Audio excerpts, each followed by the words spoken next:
I never made it, but I know what it takes. I'm motivated by a mix of emotion. Got my statement.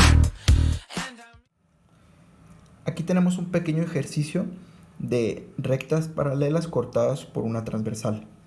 Nosotros tenemos solamente un ángulo marcado aquí, que es el de 63 grados, y tenemos que encontrar el valor del ángulo X, el ángulo Y y el ángulo Z.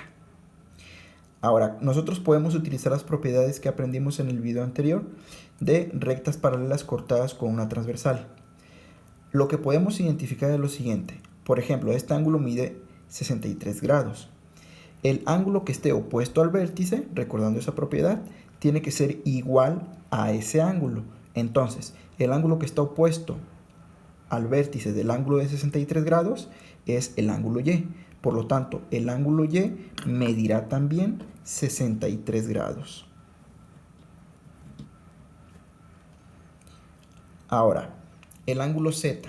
El ángulo Z, nosotros no sabemos cuánto mide el ángulo que está opuesto al vértice. Entonces, con esa propiedad, ahorita no lo podríamos sacar. Pero podemos utilizar otra propiedad. Como ven, esta es una recta.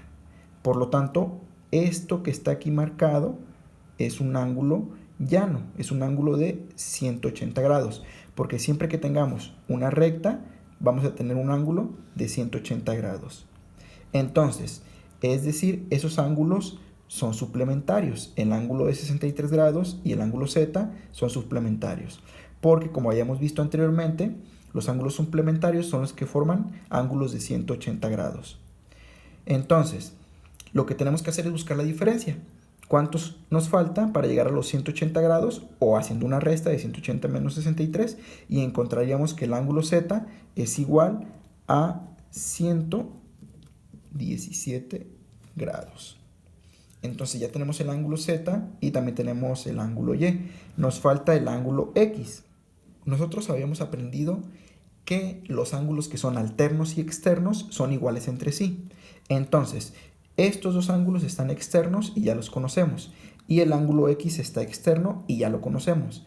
Entonces, uno de estos dos ángulos va a ser igual al ángulo X. Por lo tanto, aquí nada más es cuestión de verlos. El que está alterno externo es el ángulo Y.